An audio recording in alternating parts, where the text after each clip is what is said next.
A chamada arquitetura medieval foi desenvolvida durante aquele período, ou seja, entre os séculos V e XV da era cristã. Neste longo período da história da humanidade, prevaleceram os estilos românico e gótico. Uma vez que a Idade Média esteve totalmente controlada pelo poder da Igreja, as obras arquitetônicas desta época expressam esta tendência, com suntuosas construções de catedrais, basílicas, mosteiros, etc. Tal arquitetura se caracteriza também por vilas e cidades, com ruelas estreitos ou becos, grandes praças em torno de um mercado central ou de sua catedral, casas construídas em pedras, altas muralhas e torres defensivas também em pedras, e monumentais castelos encontrados em toda a Europa e em países orientais. Iniciando este trabalho pelo norte europeu, vamos encontrar em Tallinn, capital da Estônia, uma das cidades medievais mais bem preservadas da Europa. Mencionada pela primeira vez como cidade em 1219, Tallinn está localizada no Golfo da Finlândia, junto ao Mar Báltico, e tem 450 mil habitantes aproximadamente. Sua principal herança do período medieval é a Grande Praça do Mercado, ou da Prefeitura do século XI. Nela, entre 1402 e 1404, foi erguido um edifício que se tornou o símbolo da cidade, com uma torre de 64 metros de altura, para ser a Prefeitura de Tallinn. A Praça da Prefeitura é a mais antiga e central da cidade. É uma praça histórica, pois no passado era o local de divulgação de regulamentações, decretos e leis. Foi também local de aplicação de castigos físicos em criminosos e foras da lei. Paralelamente à face oeste da praça, há uma charmosa ruela chamada Passagem de Santa Catarina, que preservou, mais que todas, sua arquitetura medieval. Sua origem é de 1234 e lembra um convento aqui existente na época. A sedutora viela caminha paralelamente às muralhas defensivas de Tallinn do século XIII, sendo parada obrigatória para gravação de imagens e fotos, em uma paisagem formatada há quase 8 séculos.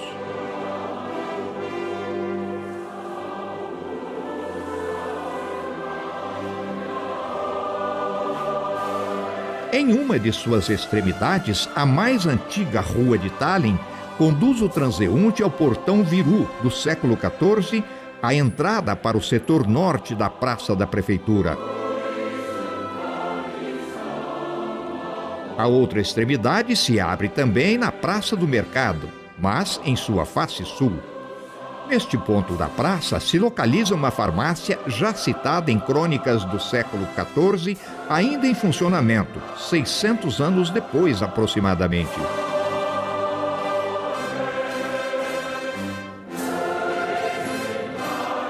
Ainda no norte europeu, mais propriamente na Inglaterra, se localiza uma das maiores obras do período medieval, o Castelo de Windsor, o maior e mais antigo castelo do mundo, ainda utilizado como residência real.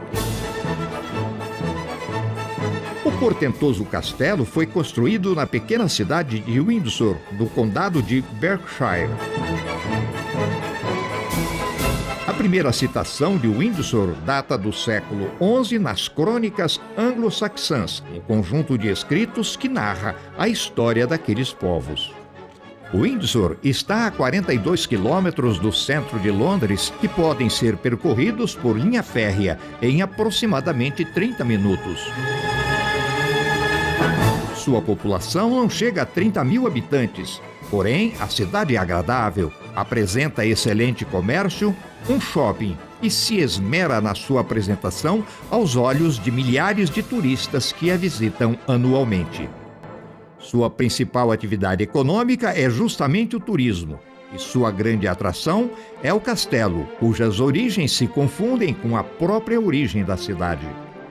O castelo de Windsor começou a ser construído por Guilherme I ou Guilherme o Conquistador, o primeiro rei normando a dirigir a Inglaterra, de 1066 até sua morte em 1087.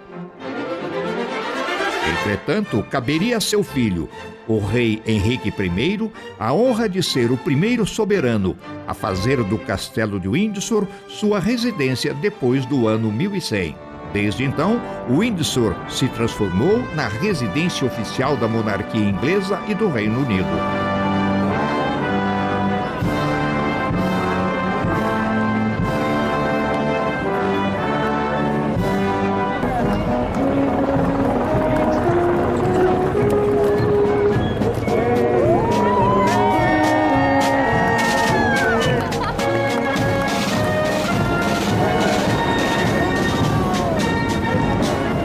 Foi utilizado também como quartel das tropas imperiais durante a Guerra Civil Inglesa, entre os adeptos do rei Carlos I e as forças do parlamento, dirigidas por Oliver Cromwell entre 1642 e 1649, que terminou com a condenação e execução do rei Carlos I.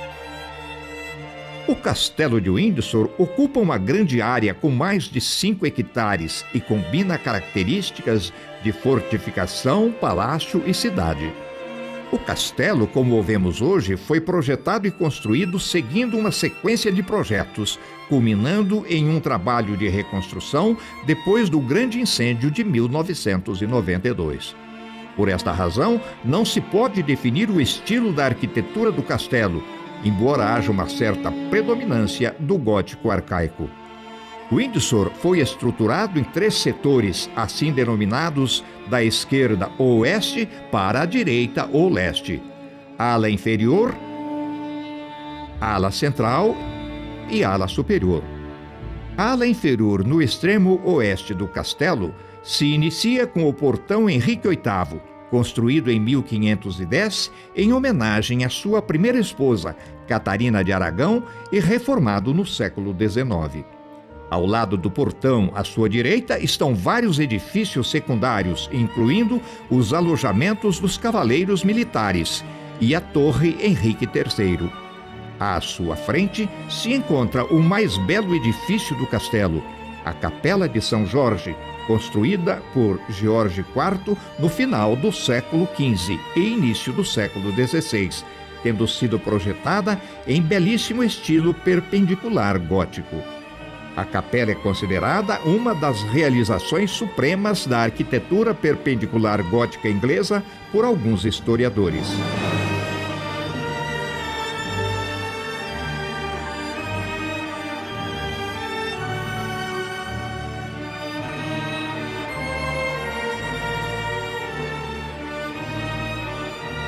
A entrada de visitantes ao castelo se faz pelo portão St. George, entre a ala central e os apartamentos dos visitantes, que se iniciam com a bela Torre Edward III.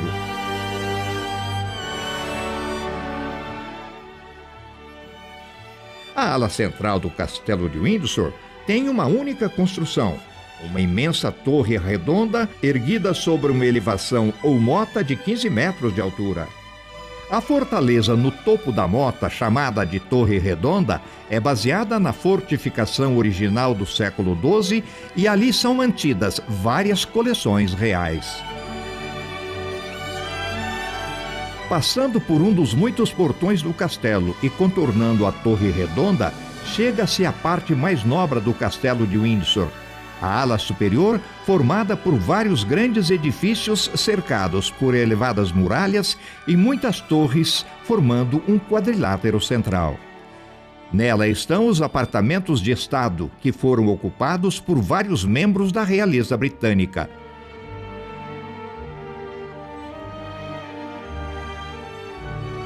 No extremo leste da ala superior está a área privada, onde reside a realeza nos dias atuais.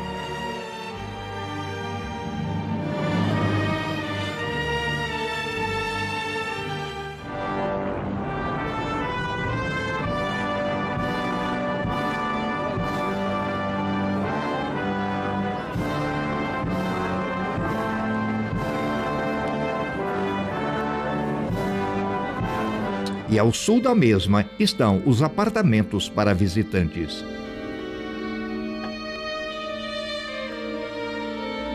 O tour interno se inicia pela exposição de uma coleção de vestidos da nobreza. Neste tour, o visitante se extasia perante os luxuosíssimos quartos e salões, a maioria decorados com tapeçaria e móveis de cores vivas e vibrantes.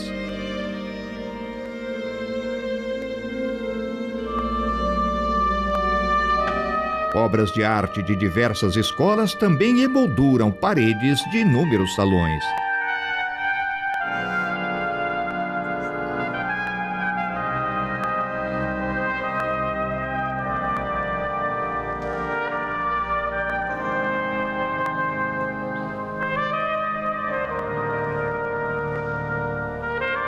Entretanto, pouco há de original nestes interiores. Tudo foi reformado no século XIX e restaurado após o grande incêndio de 1992. O principal portão de saída dos visitantes do castelo é o Portão Normando, construído por Eduardo III e reformado no século XIX. Entretanto, antes da saída, é possível ver uma belíssima estátua equestre do rei Carlos II, rei dos ingleses e escoceses de 1660 a 1685, em um pátio entre os apartamentos de estado e os apartamentos de visitantes, ao sul da ala superior do castelo, e acompanhar as manobras de um guarda solitário.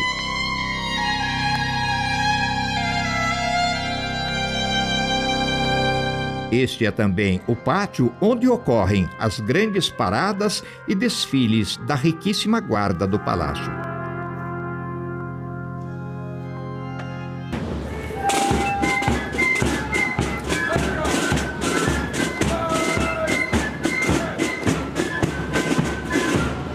A saída oficial do Castelo de Windsor para autoridades e visitantes oficiais se faz pelo Gateway George IV, que se abre em uma lindíssima alameda, arborizada e florida, chamada apenas como Longo Passeio.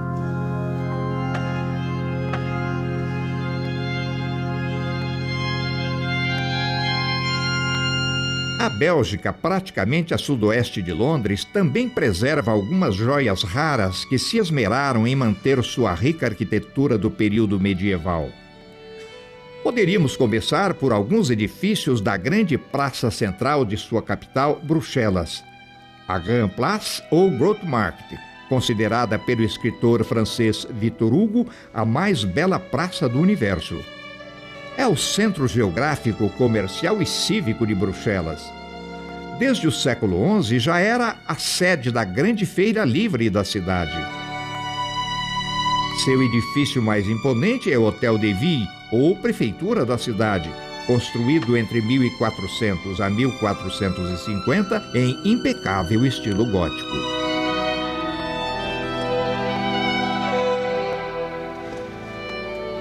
Porém, a Casa do Rei, ou King House, chama a atenção pela riqueza de detalhes de sua arquitetura.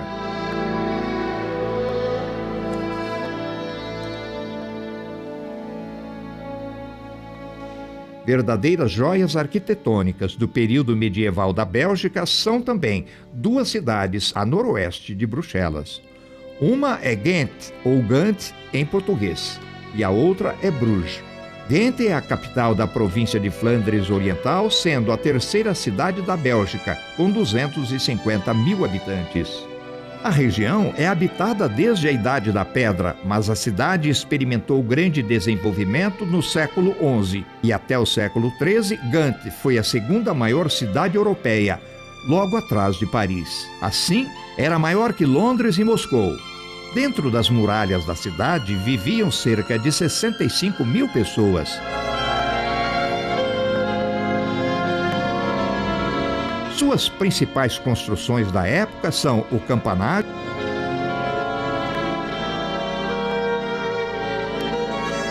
as torres da Catedral de São Bavão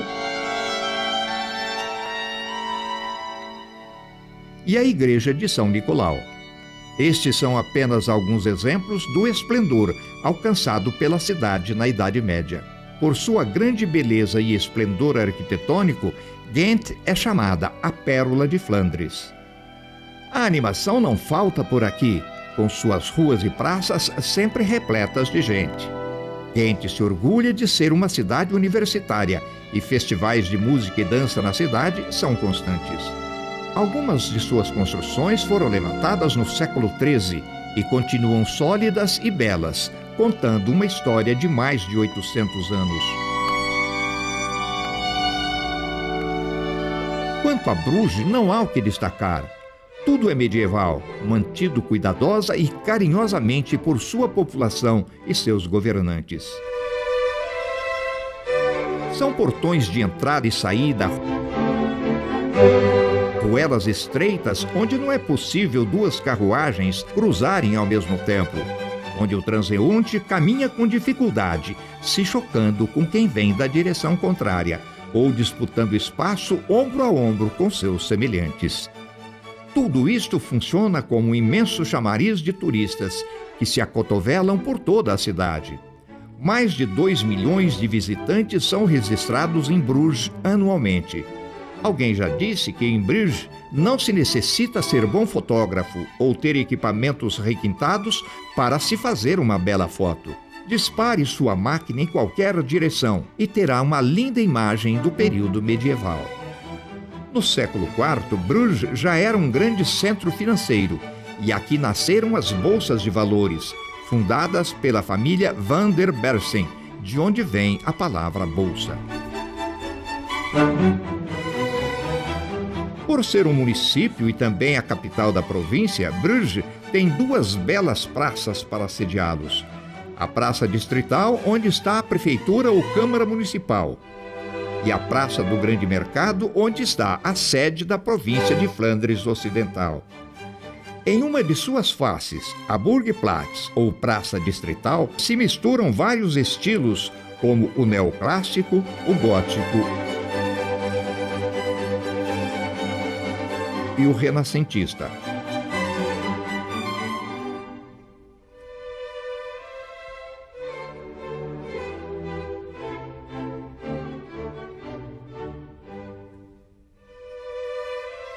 No canto da praça está a Basílica do Sangue Sagrado, construída no século XII como capela privada dos condes de Flandres. Nela é mantida uma relíquia da crucificação de Cristo, de onde se origina o nome da basílica.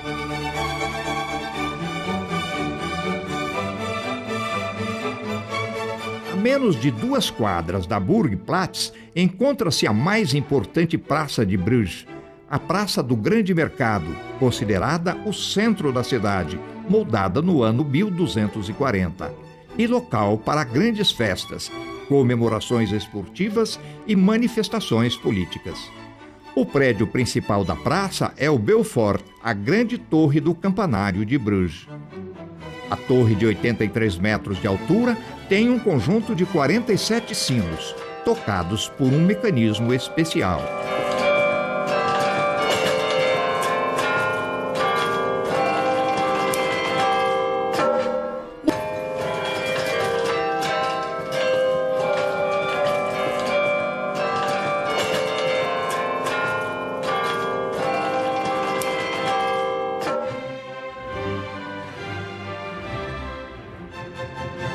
Deixando o norte europeu, vamos em direção sul, atravessar o mar Adriático e atingir um belíssimo fiord do mar Mediterrâneo, também chamado de fiord montenegrino ou fiord de Kotor.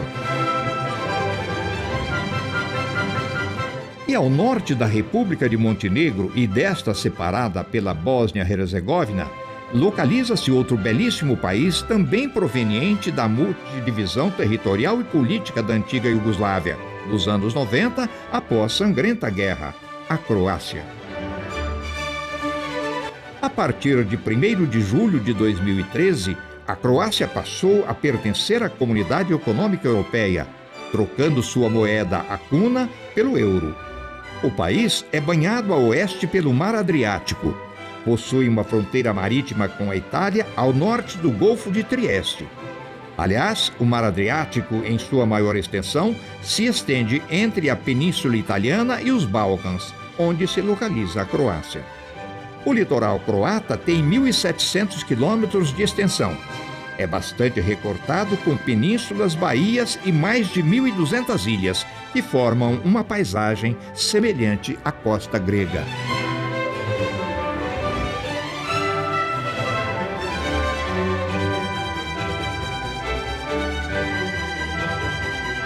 De acordo com o último censo, a Croácia tem por volta de 4.191.000 habitantes.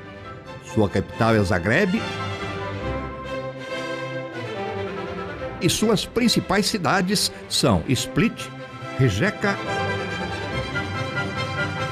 Osijek e Dubrovnik.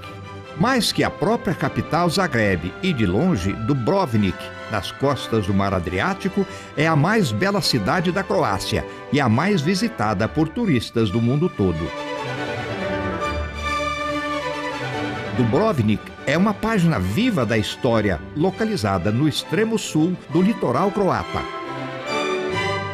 Quando o mar chega a 1.200 metros de profundidade, muito favorecendo a atracação de navios de cruzeiros, o que também contribui para o afluxo de turistas à cidade.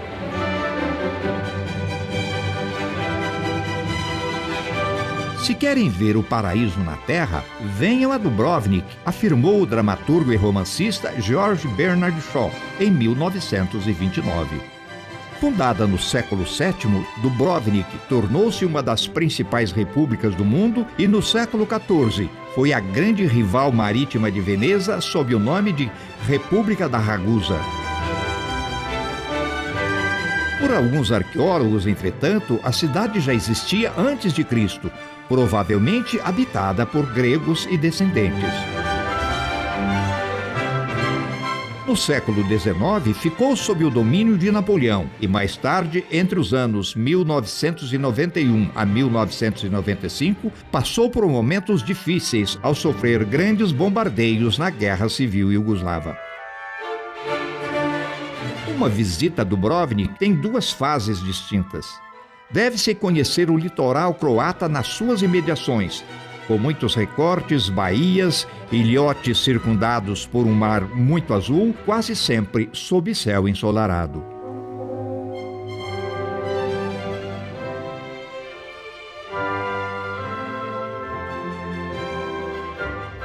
Uma estrada simples, porém de excelente qualidade, bordeja seu relevo montanhoso, passando pelo sopé do Monte São Sérgio, que cai a pique sobre as águas do Mar Adriático.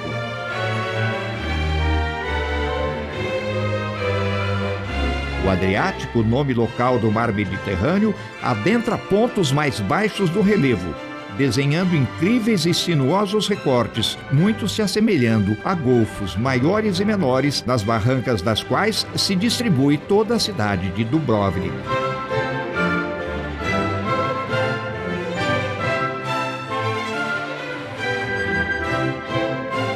Sobre o maior destes golfos, foi construída entre 1998 a 2002 a moderna ponte estaiada de Franjo-Tuđman, unindo vários bairros da cidade e servindo também como parte da estrada estadual D8 na face ocidental da cidade de Dubrovnik. A ponte tem 518 metros de comprimento medidos entre os pilares, com um cais na costa ocidental apoiado a uma viga de pré-tensão e um cais de ancoragem de grandes navios na costa oriental.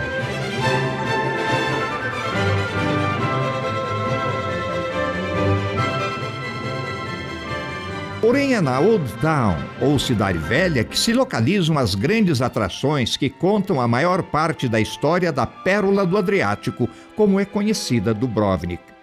Seu centro histórico é todo envolto por 2 quilômetros de portentosas muralhas, das mais bem preservadas da Europa. A altura chega a 25 metros nas partes mais altas, e a espessura varia entre 4 e 6 metros nas partes viradas para a terra, sendo sensivelmente mais finas nas partes viradas para o oceano. O sistema de muralhas, torreões e torres para a proteção da cidade foi construída entre os séculos VIII e XVI. Caminhar sobre as muralhas de Dubrovnik é um passeio absolutamente imperdível para os que desejam conhecer detalhadamente a cidade. A mais bela torre é a chamada Torre de Mincheta. Se localiza em uma esquina das muralhas, projetando-se do interior de um torreão também circular. A Mincheta é uma obra do século XIV, sendo o ponto mais alto das muralhas da cidade. Sobre ela tremula sempre a bandeira tricolor da Croácia e simboliza a liberdade. O principal portão de entrada da cidade tem forma cilíndrica, chama-se Pili Gate e está em sequência a uma antiquíssima ponte móvel sobre um fosso também com funções defensivas. Atravessando o Pili Gate, o visitante atinge uma pequena praça que marca o início da principal rua da cidade, a Stradum ou Placa. Aí é possível ter uma ideia da multidão que sempre visita Dubrovnik e que vai se aglomerando em torno de um dos seus principais monumentos, a Fonte Grande de Onofrio. Trata-se de uma obra de 1436 do arquiteto Onofrio de Giordano e que faz parte do sistema de abastecimento de água projetado por aquele arquiteto. Tem 16 lados e a água totalmente potável provém de uma nascente situada a 20 quilômetros. Do lado oposto da pequena praça, portanto logo na entrada pelo portão de Pili, está a Igreja de São Salvador, que foi a primeira igreja da Stradum construída em estilo gótico renascentista no século XVI. Embora seu exterior seja muito simples, o seu interior é muito rico.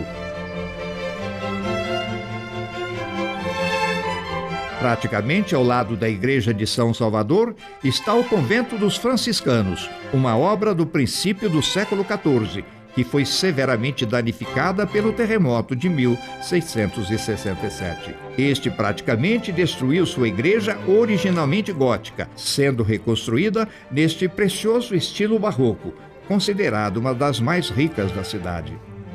Os corredores do convento dos franciscanos apresentam um aspecto sombrio próprio da Idade Média. Entretanto, seu claustro é rodeado por delicadas colunas de capitel coríntio, com detalhes góticos que abrem para um belo pátio interno.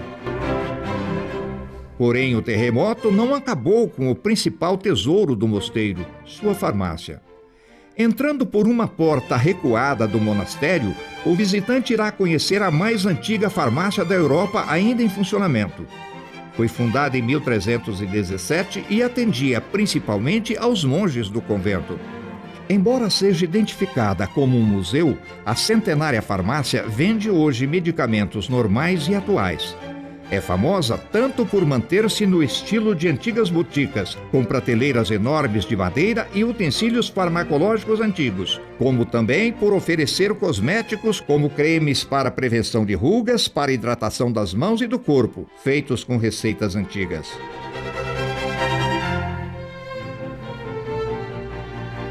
Dubrovnik foi, aliás, precursora de inúmeros serviços públicos.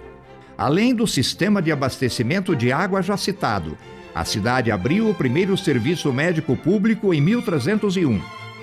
O primeiro asilo para idosos, anexo à sua farmácia, em 1347. O primeiro hospital de quarentena ou lazareto em 1377. Um orfanato em 1432 e aboliu a escravatura em 1418.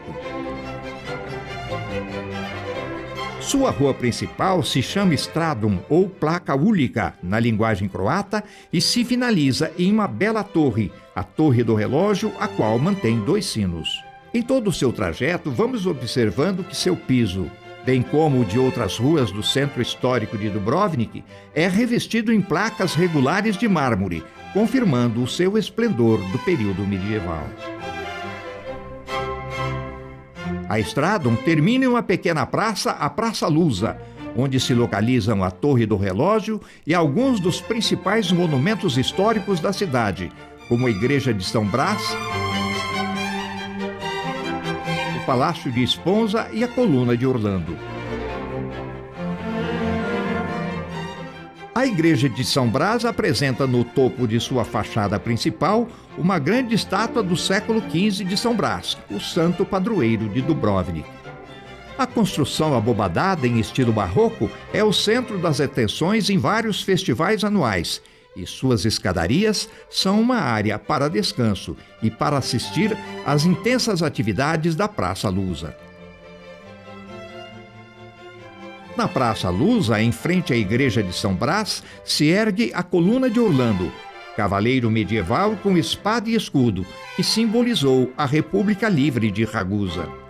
O heróico cavaleiro Orlando era sobrinho do imperador franco Carlos Magno e, segundo uma lenda, teria salvo Dubrovnik dos piratas sarracenos no século VIII. Por muito tempo, o comprimento de seu braço direito prevaleceu como unidade de medida da região, o braço raguseu, que equivale a 51,2 centímetros. O mais suntuoso edifício de Dubrovnik é o Palácio Esponza, em frente à igreja de São Brás. Foi construído em 1516 em precioso estilo gótico renascentista, para servir como sede da aduana ou da alfândega, onde se cobravam as taxas de produtos oriundos de todo o mundo. Como tal, sua aparência deveria fazer jus à importância comercial que a República de Ragusa assumia no século XVI no continente europeu. Felizmente, o Palácio Esponza sobreviveu intacto ao terremoto do século XVII para contar uma rica história de comércio, de cultura, de luxo, beleza e suntuosidade. Foi o ponto de encontro da Academia dos Cultos, uma espécie de associação a que pertenciam os indivíduos eruditos de Dubrovnik, que ali discutiam literatura, arte e ciência.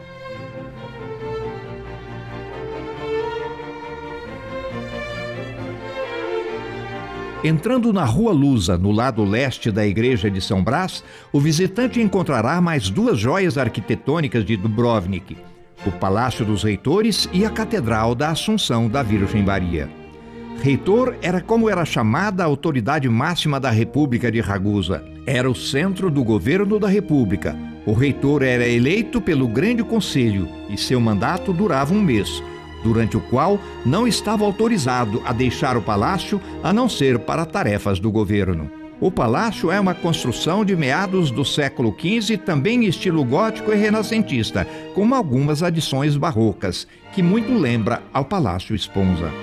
Atualmente, esta magnífica construção aloja o Departamento de História do Museu de Dubrovnik. No seu interior, frequentemente realizam-se concertos, especialmente durante o verão.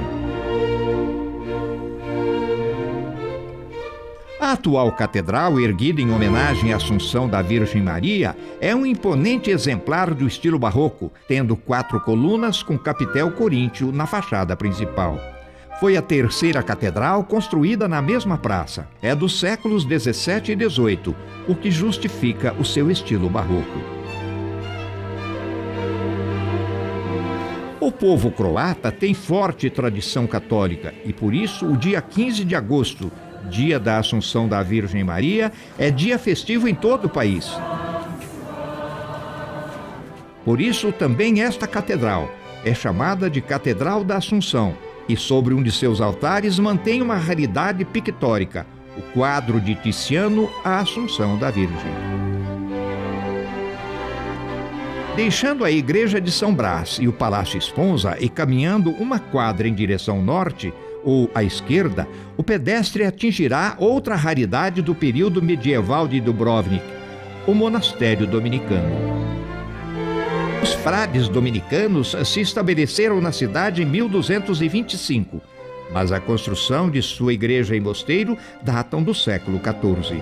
Está na parte mais baixa, no lado leste da cidade, e uma de suas faces é praticamente contígua às grandes muralhas, e estas o separam do antigo porto. Tem forma quadrangular e uma torre de 3 pisos na esquina mais próxima ao porto, a qual sustenta os sinos do mosteiro.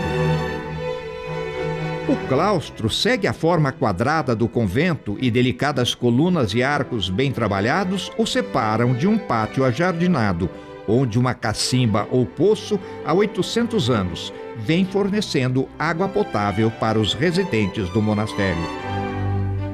O interior do monastério mantém um importante museu com um grande número de pinturas de autores famosos. Sua igreja também contém obras dos melhores artistas croatas, além de estrangeiros como Francisco de Maria, Santi de Tito e Lourenço de Credi. Um dos tesouros do mosteiro é a biblioteca, com mais de 16 mil volumes. Do mosteiro, da Praça Luz e do Palácio Esponja, o pedestre tem saídas para uma das mais belas regiões de Dubrovnik, seu porto antigo, hoje dominado por pequenos barcos, que oferecem viagens ao redor da cidade, para pequenas ilhas próximas e até para cidades vizinhas. Visitar Dubrovnik é conhecer um local em que o tempo parou há mais de 500 anos.